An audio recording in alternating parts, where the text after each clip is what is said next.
So the thing that you had a problem with was that word S over the Sufficient. Can you try pronouncing it again? Sufficient. Sufficient. Very good. Give me a synonym for sufficient.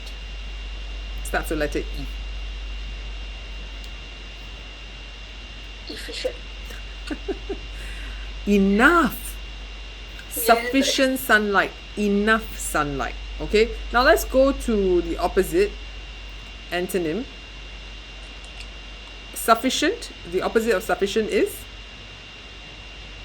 Efficient.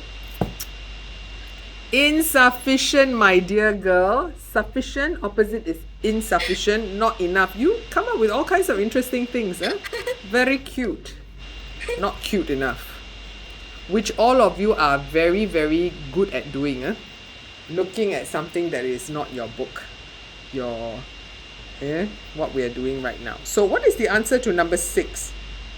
What tense should it be? Spent. Spent. S-P-E-N-T, correct. And then staring at screens of digital devices. Spelling error, my dear. How do we spell devices? D-E-V-I-C-E-S. D-E-V-I-C-E-S is absolutely correct. Clever girl. Okay. What does urban mean? City. City life. We live in the city life. So in the city life, especially in Singapore, we're very fast-paced. What helps us to be fast-paced? We are always digitally connected. Correct?